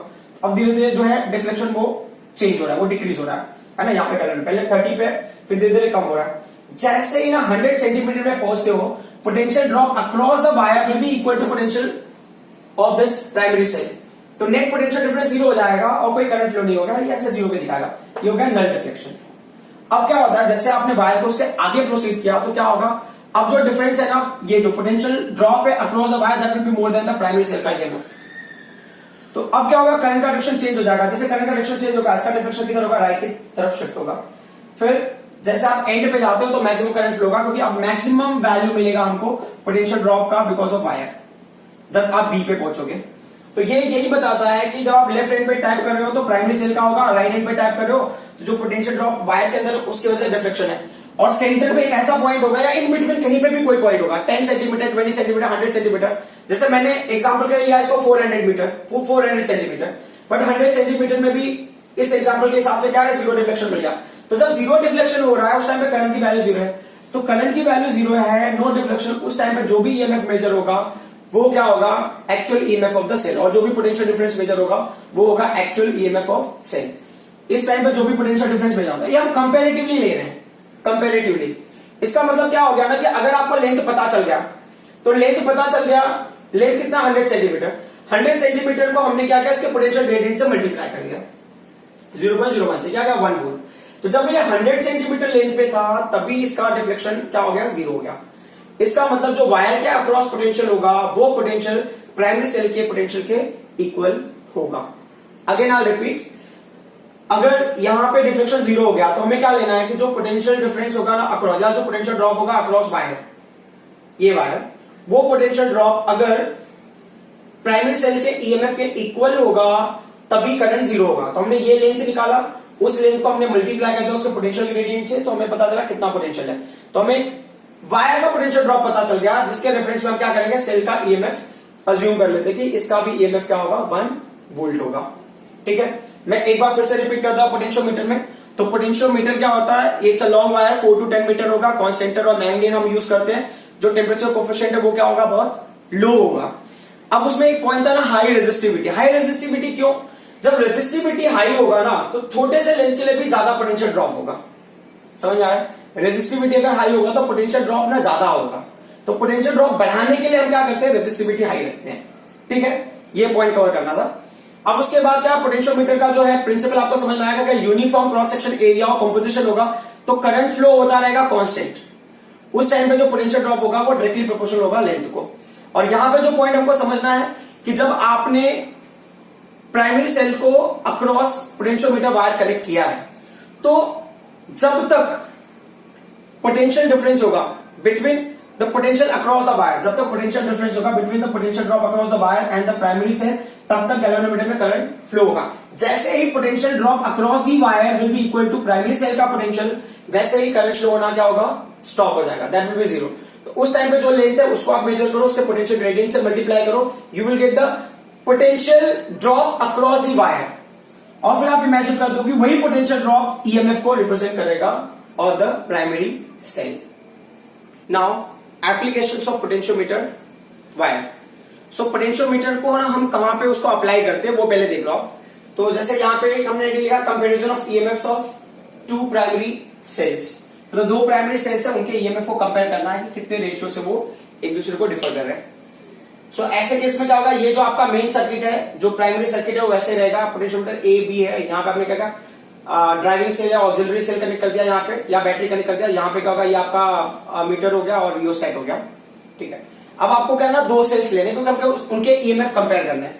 तो एक तो मैंने ये वायर लिया, ठीक है, और दूसरा आप यहां से क्रॉस में ले लो ऐसे। ठीक है, मतलब कनेक्शन वहां से करना, बोलने का ये मतलब है। अब क्या दोनों को हमने क्या कर दिया, ईएमएफ से कनेक्ट कर दिया, पावर सप्लाई से, दो सेल्स ले लिए। तो पहले ब्रांच में जो ये सेल हो गया और दूसरी ब्रांच में ये सेल हो गया। ठीक है, और इनको क्या किया हमने, एक की के थ्रू कनेक्ट कर दिया, यू कनेक्ट थ्रू अ की, क्योंकि जब आप चाहो तब उसको ऑपरेट कर सको उस तरीके से। और ये एंड में क्या किया, इनको हमने कर दिया कनेक्ट गैल्वेनोमीटर से। गैल्वेनोमीटर में जो है ये एंड पे फ्री है और ये जॉकी से कनेक्टेड है, उसको हम बाद में देख लेते हैं कैसे क्या करना है। ठीक है, ये की हो गया, ये की हो गया, इसको आप ले लो की K1 और इसको हमने इमेजिन कर लिया की K2, और ये जो है इसका ईएमएफ E1 होगा, इसका ईएमएफ आप ले लो E2। ये हमारा अजम्पशन है। अब क्या कह रहे हैं कि ये जो है पर्टिकुलर पार्ट, तो क्राइटेरिया वही है, uniform cross section area, measuring constant आपने यूज किया हुआ है, ये ड्राइविंग सेल होगा, ऑक्सिलरी सेल, और ये आपका प्राइमरी सेल्स हो गया, की K1 K2 है। अब की K1 K2 को आप अपने चॉइस के हिसाब से ऑपरेट कर सकते हो। सो अब कंडीशन ये होता है कि हमने क्या किया, यहाँ पे दो सेल्स है तो हमें एक सेल का पहले डिटरमाइन करना, तो हम चाहते हैं कि E1 का डिटरमाइन करना। E1 को डिटरमाइन करने के लिए की K1 को क्लोज करेंगे और K2 को क्या करेंगे, ओपन। तो अब यहां पे लिखोगे व्हेन की K1 क्लोज्ड, ठीक है, एंड की K2 ओपन, या की K1 is closed, K2 is open. ठीक है, आप उस हिसाब से देख लो। तो जब की K1 को हमने क्लोज कर दिया तब ईएमएफ E1 क्या होगा, एक्शन में आ जाएगा। तो जैसा हमने इसके पहले देखा था कि ये हमारा वायर हो गया, ये पावर सप्लाई था, ठीक है, ये AB, ठीक है, और यहां पे हमने क्या लिया था, जो प्राइमरी सेल्स और ये गैल्वेनोमीटर को कनेक्टेड। तो जैसा आप इस एंड पे टाइप करते हो तो हो सकता है कि जब एंड पे स्टार्टिंग में आप टाइप करते हो तो ये इफेक्टिव होगा in compare to potential drop across the wire, तो डिफ्लेक्शन लेफ्ट में आ रहा है। जैसे जैसे आप आगे बढ़ रहे हो डिफ्लेक्शन क्या होगा, धीरे धीरे राइट की तरफ शिफ्ट होता रहेगा। एक पर्टिकुलर पॉइंट आएगा जब ना potential drop in this wire will be equal to the potential of this EMF, galvanometer का डिफ्लेक्शन क्या हो जाएगा, जीरो। तो सेम थिंग हैपेंस, ये आपने जॉकी को लिया, उसको एंड ए पे टैप किया, एंड ए पे टैप करो लेफ्ट में डिफ्लेक्शन, एंड बी पे टैप करोगे राइट में डिफ्लेक्शन। इसका मतलब सर्किट प्रॉपर्ली फंक्शन कर रहा है। मतलब ये एंड पे टैप किया मतलब ये सेल का ईएमएफ हो गया, बी पे टैप किया मतलब कि potential drop across the wire का भी इंपैक्ट हो रहा है उसके अंदर। ठीक है, अब क्या हुआ, ए से आप स्लाइड करना स्टार्ट करते हो, यहाँ पे टाइप किया आपने तो डिफ्लेक्शन लेफ्ट में, यहाँ पे क्या लेफ्ट में, लेफ्ट में, लेफ्ट में, फिर यहाँ पे लेफ्ट में, लेफ्ट में, लेफ्ट में, but what is happening, slowly slowly it is going towards right, decrease हो रहा है। तो अब इस पर्टिकुलर पॉइंट पे मान लो ये पॉइंट पे आके क्या हुआ, डिफ्लेक्शन ना जीरो हो गया, गैल्वेनोमीटर का डिफ्लेक्शन जीरो हो गया। तो आप क्या करें, यहाँ पे ये पर्टिकुलर पॉइंट पे जॉकी को आपने टाइप किया तो ये हो गया आपका J1, आपने ये फर्स्ट रीडिंग ले ली। तो जब आप लेंथ मेजर करते हो कहां से मेजर करो, जहां पे पॉजिटिव टर्मिनल कनेक्टेड है, तो ये 100 centimetre, 200 centimetre, 2 something will get over here. But अगर मैं इस टर्म में लूंगा तो AJ1, तो ये क्या कह रहे हैं कि जब हमने ईएमएफ E1 लिया था तो वो AJ1 को प्रोपोर्शनल है, बराबर ना। ईएमएफ ये ना नॉर्मल का फॉर्मूला ना, V is equal to K into L, potential gradient. तो जो पोटेंशियल ड्रॉप होता है या जो पोटेंशियल मिलेगा हमको, ये जो पोटेंशियल ड्रॉप है यही तो हमें ईएमएफ की वैल्यू देगा ना। एक्चुअली हम पोटेंशियल ड्रॉप को डिटरमाइन करते हैं, फिर हम इमेजिन करते हैं कि जब वो जीरो होगा तब पोटेंशियल ड्रॉप की वैल्यू ना प्राइमरी सेल के ईएमएफ के इक्वल होगा। नॉर्मली ये पोटेंशियल ड्रॉप कब उसके इक्वल होगा, जब अपना जीरो डिफ्लेक्शन होगा, otherwise it will not be equal. तो अब क्या हो गया, हम ए J1 की वैल्यू को इमेजिन कर लेते हैं L1। तो अब यहां पे ले लो कि distance from A to J1 is imagine that L1 है। तो फिर अब क्या होगा, यहां पे कांस्टेंट लोगे तो ये कांस्टेंट K नहीं है, ये कांस्टेंट पोटेंशियल ग्रेडियंट है। There should not be any mistake in understanding that one. अब हम आ जाते हैं नेक्स्ट पॉइंट पे। अब क्या होता है, हमने सेल को चेंज कर दिया। अब ये क्या बोल रहे हैं, व्हेन की K2 क्लोज, ठीक है, और K1 को क्या कर दिया, की K1 ओपन, ठीक है, K1 को हमने ओपन रखा, K2। तो जैसे आप K1 को ओपन रखोगे, K2 को क्लोज करोगे, तो अब एक्शन में कौन सा आएगा, EMF E2 आ जाएगा, ठीक है। अब क्या होता है, उसके लिए बैलेंसिंग लेंथ सेम हो ऐसा कंपल्सरी ना, अगर स्ट्रेंथ सेम होगा तो ठीक है, स्ट्रेंथ सेम नहीं है तो बैलेंसिंग लेंथ सेम नहीं होगा। तो मान लो कि इसका EMF ना इसके कंपेयर में कम होगा, E1 के कंपेयर में, if E1 is greater than E2, है ना, अगर ये ऐसा कंडीशन होगा तो क्या होता है कि जो पोटेंशियल ड्रॉप है ना, इसके इक्वल पोटेंशियल ड्रॉप थोड़ा अर्ली हमें मिल जाएगा। तो अर्ली इन द सेंस हो सकता है कि जब आप इसको यहां पे लिए तो लेफ्ट में डिफ्लेक्शन दिखा रहा है, फिर वो क्या धीरे धीरे राइट में शिफ्ट हो रहा है, यहां पे क्या राइट में शिफ्ट हो रहा है, ये इस पर्टिकुलर पॉइंट पे ही क्या हो गया, वो जीरो डिफ्लेक्शन स्टार्ट कर देता दिख रहा है। तो ये हो गया आपका पॉइंट, ये हो गया J2। तो अब वही क्राइटेरिया हमें लेना है कि जो EMF2 होगा वो किसके प्रोपोर्शनल होगा, A J2 के प्रोपोर्शनल होगा, वेयर A J2 को हमने क्या ले लिया है, L2 ले लिया, ठीक है। तो अब ये क्या होगा, EMF2 proportional to L2, तो then we'll take constant again, it's a potential gradient and of that wire, ये होगा आपका इक्वेशन नंबर 2। अब क्या करना है, डिवाइड कर दो इक्वेशन 1 को 2 से। So divide equation 1 by 2 and what do we get, so आपको क्या मिलेगा उसके बाद, E1 upon E2 is equal to K into L1 upon K into L2। तो ये क्या होगा, E1 अपॉन E2 का वैल्यू में क्या मिल जाएगा, L1 अपॉन L2। तो मतलब फर्स्ट अगर पोटेंशियल मिला, फर्स्ट सेल की वजह से जो लेंथ मिला, सेकंड की वजह से लेंथ मिला, उसका रेशियो निकाल लो, then you can compare this EMF of 2 cells. ये आपका प्रैक्टिकल में एक्सपेरिमेंट है कि आपको 2 सेल्स के EMF कंपेयर करने हैं, तो आप कैसे कर सकते हो। उसमें हम लैग्रेंज और डैनियल सेल को यूज करते हैं। कभी कभी आपको सेल कंस्ट्रक्ट करना है, कभी कभी आपको रेडीमेड मिलता है, तो डिपेंडिंग ऑन द सिनेरियो कि आप कैसे यूज कर रहे हो। Now next application, internal resistance of primary cell. हमें ना इंटरनल रेजिस्टेंस डिटरमाइन करना है प्राइमरी सेल का। तो जो पुराना सर्किट है ना, उसमें मैं थोड़ा सा मॉडिफिकेशन कर देता हूं। अच्छा, यहां पे मैंने की K नहीं लिखा है, तो लिख देना बेटर रहेगा, ठीक है। ये EMF E हो गया। अब क्या होता है कि ये जो सेकेंड ब्रांच है ना, सेकेंड ब्रांच में जो EMF है ना, उसको आप हटा दो, जो दूसरा प्राइमरी सेल है वहां पे आप क्या करो, एक रेजिस्टेंस बॉक्स कनेक्ट कर दो, ठीक है। और इस की को रहने दो, उसको आप ले लो की K1। और ये जो फर्स्ट ब्रांच था उसमें क्या करना है, आपको सिर्फ की को हटाना है। की को हटाने के बाद सेल को आप वैसे ही रहने दो, ठीक है। तो जैसे नॉर्मली आप अगर डेरिवेशन वगैरह करोगे तो वहां पे इन्होंने E लिखा हुआ है, कोई फर्क नहीं पड़ता, हम E1 मतलब पुराने वाले कॉन्सेप्ट के हिसाब से चलते हैं, ठीक है। अब क्या होता है, डायग्राम में मैंने वैसे रहने दिया क्योंकि आपको ऑलमोस्ट वो चीजें मिल जाएगी। कैसे मिलेगा, क्या मिलेगा, वो देखते हैं। तो सबसे पहले क्या होता है ना, हमारे लिए ये की तो आपने क्लोज किया होगा, प्राइमरी सर्किट में करंट फ्लो हो रहा होगा, तो there will be potential drop throughout the wire. But हमें ना पोटेंशियल ड्रॉप जो इसके अक्रॉस में कनेक्ट करना है, इसके अक्रॉस कितना पोटेंशियल ड्रॉप इसके पैरेलल में होगा, उसको हमें देखना है। जहां टैप करोगे उतने दूर का पोटेंशियल ड्रॉप इसके अक्रॉस में एप्लीकेबल हो जाएगा। तो अब क्या करते हैं, हमने ना की K1 को क्या कर दिया, ओपन कर दिया, है ना। की K1 यहां पे, ये K1 है, ठीक है। व्हेन की K1 ओपन, जब वो ओपन होगा तो सर्किट में सिर्फ ना E1 ही एक्टिवेट होगा। तो E1 क्या करता है, जैसे अभी हमने नॉर्मली किया था कि E1 को आपने यहां पे टैप किया, लेफ्ट में डिफ्लेक्शन दिखा, राइट में गया तो ये वायर का पोटेंशियल ड्रॉप उसको अपोज करेगा, तो उसका डिफ्लेक्शन थोड़ा कम हो जाएगा। और आगे बढ़ाया तो पोटेंशियल ड्रॉप वायर का और बढ़ गया, तो इसको और अपोज करेगा।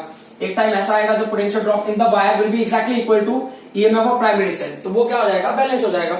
मतलब नेटवर्क गैल्वेनोमीटर में करंट क्या होगा, 0 हो जाएगा।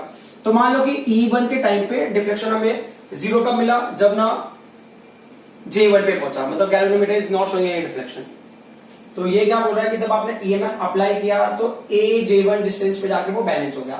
जहां पे A J1 की वैल्यू को हम क्या ले लेते हैं, L1 ले लेते हैं।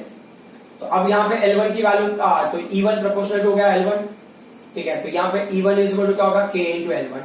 ये हो गया हमारा क्वेश्चन नंबर 1।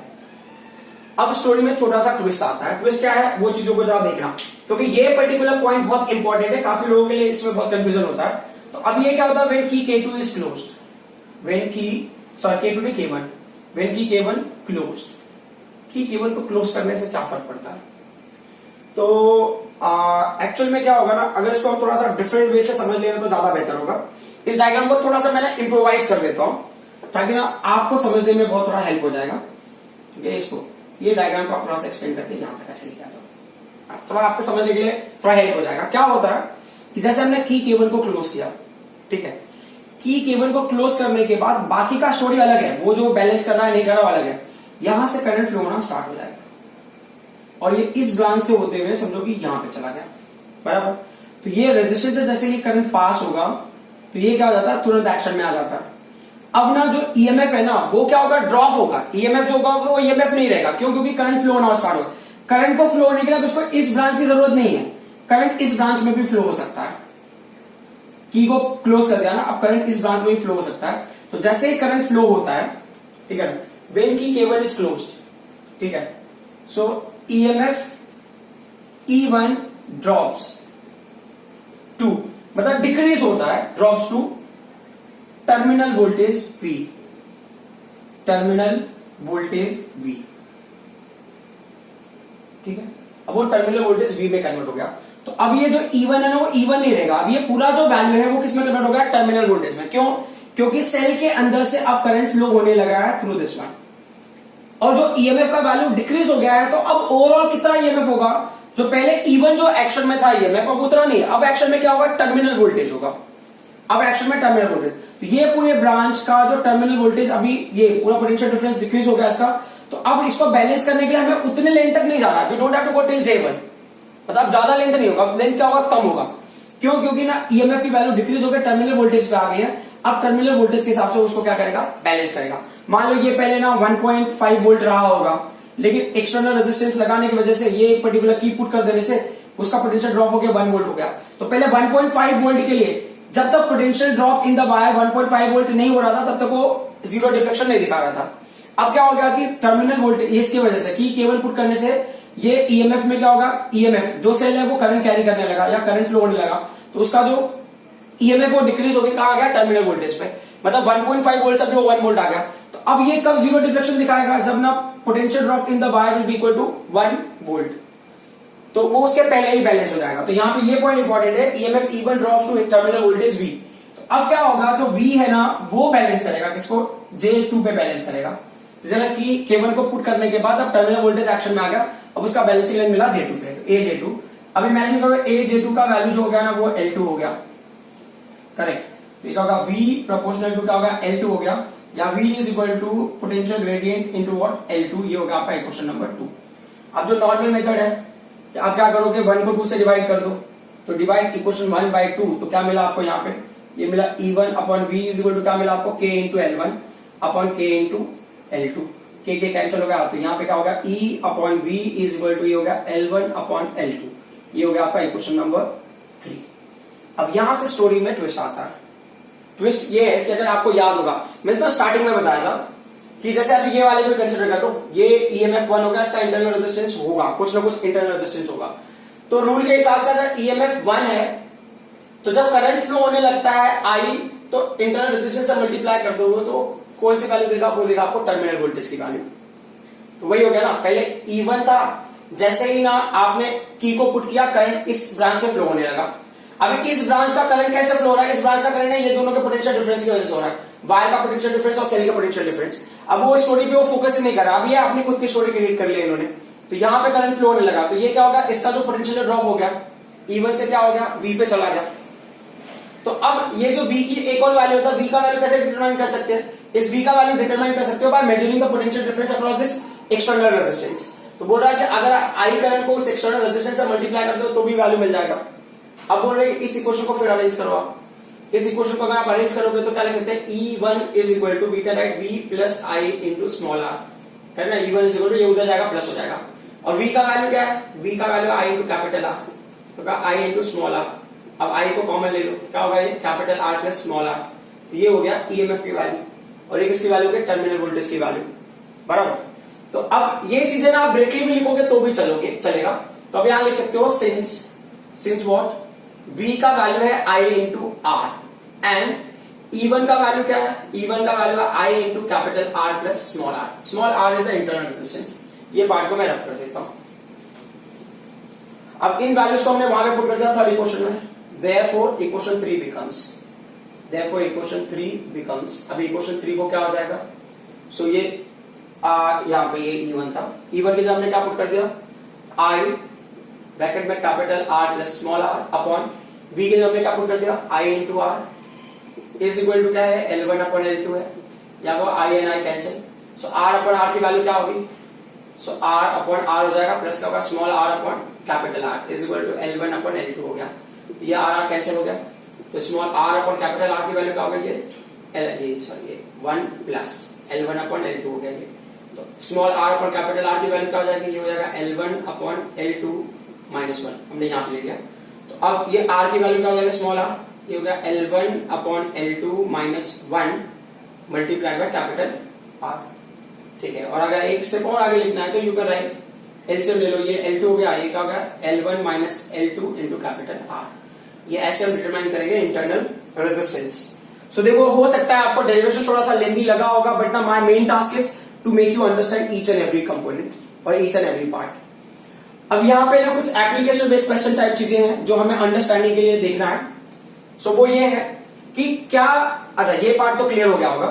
अब आप इमेजिन करो ना, इस पर्टिकुलर पार्ट को मैं दूसरे फ्रेम में ले लेता हूं कि कभी हमें ये देखना है कि ऑक्सिलरी सेल और ना प्राइमरी सेल में क्या क्या कंडीशंस एप्लीकेबल हो सकते हैं। तो जैसे मैंने ये पार्ट को यहां पे ले लिया, चलो ठीक है, ये कंडीशन है। अब आपने ले लिया यहाँ पे ड्राइविंग सेल और ऑक्सिलरी सेल आपने ये ले लिया या बैटरी ले लिया, ठीक है, ये वायर हो गया बराबर। रियोस्टेट वगैरह भी रिक्वायर्ड नहीं है हमारे लिए, बस हमें समझना है कि ये आपने लिया यहाँ पे। अब क्या होता है, यहाँ पे आपने क्या किया? प्राइमरी सेल को कनेक्ट कर दिया, ठीक है, ये ऑक्सिलरी है, ठीक है, और ड्राइविंग, करेक्ट। और ये क्या कर दिया आपने? इसको प्राइमरी को कनेक्ट कर दिया। ये क्वेश्चन ना बहुत बार बोर्ड एग्जाम में पूछा, सीबीएसई बोर्ड एग्जाम में, तो उस हिसाब से ये गैल्वेनोमीटर है, फिर यहाँ पे आपने क्या कर दिया? जॉकी को कनेक्ट कर दिया। क्वेश्चन में क्या बोल रहा है कि अगर मान लो कि जो ईएमएफ है, ये ना ईएमएफ प्राइमरी सेल का, उसको ईपी ले लिया, तो अगर ईएमएफ ऑक्सिलरी सेल का लेस देन है प्राइमरी सेल, मतलब प्राइमरी सेल का ईएमएफ अगर ग्रेटर होगा ऑक्सिलरी सेल से, तो क्या फर्क पड़ता है? What will happen? तो आप एक चीज याद रखना कि ये जो वैल्यू ना, इसको आपने ले लिया मान लो 4 वोल्ट बराबर। आप 4 वोल्ट है, इसको 2 वोल्ट ले लो क्योंकि वो, और ये जो है ये कितना है? 4 वोल्ट है। तो अब ये बेचारा मान लो कि अपना पूरे का पूरा पोटेंशियल इस वायर पे दे भी देगा ना, तो कितना वोल्ट ड्रॉप होगा इसके ऊपर? अगर पूरा potential there is no external resistance, there is no internal resistance in that case. When there is no external resistance, there is no internal resistance in that case, ये पूरे का पूरा पोटेंशियल इस वायर को दे देगा। तो अब क्या होता है कि हमने क्या किया? प्राइमरी सेल वाला ले लिया। तो यहां पे जो ई नेट का वैल्यू क्या है? ई नेट क्या होगा? जो ई प्राइमरी है माइनस ई जो ड्रॉप होगा, ये वी ड्रॉप, जो पोटेंशियल ड्रॉप हो रहा है, वी ड्रॉप कहां पे? इन वायर, जो वायर में पोटेंशियल ड्रॉप हो रहा है, ठीक है। तो ये जो सेल है, यहां से करंट ऐसे फ्लो करना चाहता है ये, और ये पॉजिटिव होगा। मान लो यहाँ पे आपने बैलेंस, जहां पे भी यहाँ पे अगर कनेक्ट किया होगा तो ये नेगेटिव होगा। ये चाहता है कि करंट इसके अपोजिट में फ्लो हो ऐसे। तो नोटिस करने वाली बात ये है कि ये 4 वोल्ट है, ये यहां पे चले गया। मान लो यहाँ पे पोटेंशियल ड्रॉप ना 0.1 वोल्ट है, 0.2 वोल्ट, यहाँ पे 1 वोल्ट हो गया मान लो। तो ये 1 वोल्ट क्या होगा? इससे माइनस होगा, 4 माइनस 1 कितना होगा? 3 होगा। अभी भी किसका इफेक्ट ज्यादा होगा? इसका इफेक्ट ज्यादा होगा। फिर आप आगे जाते हो, 1.5 वोल्ट हो गया मान लो, 1.5 वोल्ट माइनस कर दिया तो भी किसका इफेक्ट ज्यादा होगा? इसी का इफेक्ट ज्यादा होगा। अब एंड पे आ गए तो क्या होगा? ये 4 माइनस 2, अभी भी किसका इफेक्ट ज्यादा होगा? इसी का इफेक्ट ज्यादा होगा। तो होता क्या है कि अगर प्राइमरी ईएमएफ ड्राइविंग सेल और बैटरी और ऑक्सिलरी सेल या बैटरी के ईएमएफ से ज्यादा होगा, तो ये क्या करेगा? करंट हमेशा ना प्राइमरी सेल का ही फ्लो होता रहेगा, और जो गैल्वेनोमीटर होगा वो क्या करेगा? वन साइडेड डिफ्लेक्शन दिखाएगा पूरे टाइम तक, वन साइडेड डिफ्लेक्शन। क्यों वन साइडेड डिफ्लेक्शन दिखाएगा? क्यों? क्योंकि ना जो हमें डिफ्लेक्शन मिल रहा है वो because of current flow of this primary cell, क्योंकि प्राइमरी सेल का ईएमएफ बहुत ज्यादा है in compare to driving cell और ऑक्सिलरी सेल। तो कभी भी आप सर्किट में लेते हो तो EMF of primary cell should be less than auxiliary cell, ये एक पॉइंट हो गया। जो दूसरा पॉइंट है, इसकी सेंसिटिविटी कैसे इंक्रीज करनी है, how do you increase the sensitivity of potentiometer. So potentiometer की सेंसिटिविटी इंक्रीज करने के लिए क्राइटेरिया बहुत सिंपल सा है कि आपके पास फॉर्मूला है K is equal to V/L। मतलब ये K की वैल्यू ना जितनी लो होगी उतना सेंसिटिव डिवाइस होगा हमारा, है ना। जैसे कि अभी समझ लो कि ये हमारा फॉर्मूला ना V is equal to K into L। तो अगर ये वायर के अंदर आप ले लो, हमने दो फिगर कॉन्फ़िगरेशन ले रहे हैं, ये 1 पॉइंट, 2 पॉइंट, ये 3 एंड 4 पॉइंट आप ले लो, ठीक है। अब इमेजिन करो यहाँ पे पोटेंशियल क्या है, ये मान लो 2 वोल्ट है, यहाँ पे 0 है, तो ये कितना हो गया 0.5 होगा, ये कितना होगा 1 होगा, ये 1.5 होगा। अब अगर मान लो कि यहाँ पे पोटेंशियल 1 है तो ये 0 होगा, ये पॉइंट पे कितना होगा, ये होगा 0.25 होगा, ठीक है। ये क्या होगा 0.5 होगा, ये क्या होगा 0.75 होगा। तो आप देख सकते हो ना कि लेंथ जितना ज्यादा हो रहा है उतना कम, यहाँ पे कम वैल्यूज है ना। अच्छा, ये मैंने एक्जैक्टली ऑपोजिट, ये पोटेंशियल ड्रॉप की वैल्यू है, वैसे ले लो। ये यहाँ पे पोटेंशियल ड्रॉप 2, ये 0, ऐसे ले लो तो उल्टा हो जाएगा। ये 1 वोल्ट, मतलब यहां से यहां तक जाने के लिए 0.5 वोल्ट ड्रॉप हो रहा है, यहां से यहां जाने के लिए 1 वोल्ट ड्रॉप हो रहा है, यहां तक आने के लिए 1.5, यहां तक आने के लिए 2 वोल्ट। तो ये टोटल 2 और ये 0 का कॉन्फ़िगरेशन, इस कंडीशन के हिसाब से 1 और ये 0 का कॉन्फ़िगरेशन। यहां से यहां तक आने के लिए 0.25, यहां से यहां तक आने के लिए 0.5। तो देखो 0.5 ना, ये इतना लेंथ में हमें 0.5 मिल रहा है, मतलब कि small potential drop and the larger length covered. 0.5 he potential drop हुआ है और लार्जर लेंथ कवर हुआ है, तो इसका मतलब ये मोर सेंसिटिव हो गया। सेंसिटिव मतलब ना स्मॉल क्वांटिटी आप लार्जर लेंथ पे दिखा रहे हो, that's the more sensitivity. The small potential will drop across the greater length. तो यहां पे क्या होता है कि अगर ये वैल्यू लो होगा तो सेंसिटिविटी ज्यादा होगी, है ना। फॉर ग्रेटर सेंसिटिविटी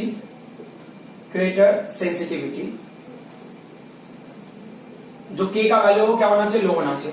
अब K की वैल्यू कब लो होगी, जब L का वैल्यू हाई होगा और B का वैल्यू लो होगा। तो क्या होना चाहिए, L should increase sensitivity increase करने के लिए, ठीक है। तो अगर L इंक्रीज होगा तो K क्या होगा, डिक्रीज होगा। दूसरा क्या होगा कि अब ये K की वैल्यू कब डिक्रीज होगी, जब ये V की वैल्यू डिक्रीज हो। तो V की वैल्यू कैसे डिक्रीज होगी, सो I शुड डिक्रीज। अब I को डिक्रीज करो, K की वैल्यू डिक्रीज होगी और ऑटोमेटिकली क्या होगी, सेंसिटिविटी इंक्रीज होगी। तो 2 पॉइंट हमें याद रखना है। पहला जो पॉइंट है कि अगर आप लेंथ को इंक्रीज करो तो सेंसिटिविटी क्या होगा, इंक्रीज होगा, क्योंकि पोटेंशियल ग्रेडियंट डिक्रीज हो रहा है। दूसरा पॉइंट, अगर करंट की वैल्यू को डिक्रीज करोगे पोटेंशियल ग्रेडियंट डिक्रीज होगा, एज अ रिजल्ट सेंसिटिविटी क्या होगा, इंक्रीज होगा। सो पोटेंशियोमीटर में बस आपको इतना ही याद रखना है कि जब आप ना ईएमएफ मेजर करते हो या जो करंट फ्लो होता है वो करंट फ्लो होता है because of the potential difference between primary cell and the potential drop across the wire. So wire के अक्रॉस जो पोटेंशियल ड्रॉप है उसका डिफरेंस और प्राइमरी सेल के डिफरेंस की वजह से आपको गैल्वेनोमीटर में डिफ्लेक्शन मिलता है। मान लो अगर इन बिगिनिंग में आपको जो डिफ्लेक्शन मिल रहा है, in beginning on the left hand side, that deflection is because of primary cell, कि प्राइमरी सेल का EMF potential drop in the wire की वजह से के कंपेयर में ज्यादा होगा, है ना। मतलब ये सेल का ईएमएफ अगर ज्यादा है ये वायर के पोटेंशियल ड्रॉप के कंपेयर में, तो डिफ्लेक्शन लेफ्ट हैंड साइड में सेल की वजह से होगा। जैसे जैसे आप राइट में जाते हो तो क्या होता है, potential drop in the wire क्या होता है, वो इंक्रीज होता है, जो सेल का ईएमएफ है वो डिक्रीज होता है। तो अगर बहुत राइट में जाके, वेरी एक्सट्रीम राइट में जाके अगर आपको डिफ्लेक्शन अपोजिट डायरेक्शन में मिलने लगता है तो इसका मतलब क्या होगा कि potential drop in the wire increased. और एक पर्टिकुलर पॉइंट होगा जहां पे आपको डिफ्लेक्शन 0 मिलेगा। इसका मतलब क्या होगा, EMF of primary cell will be equal to potential drop in the wire. तो जब वो इक्वल होता है, हम एक्चुअल में कभी भी ईएमएफ मेजर नहीं करते, हम मेजर करते हैं potential drop across the wire और उसको कंपैरेटिवली इक्वल लेके हम बताते हैं कि इतना उसका ईएमएफ होगा। I hope whatever I explained you people understood. This topic is more logical and more we need to understand. So जब आप प्रैक्टिकल करोगे तो शायद आपको चीजें और भी क्लियर हो जाएंगी। So मेरे हिसाब से जो भी चीजें रिक्वायर्ड थी वो मैंने एक्सप्लेन किया है। Once again thank you very much.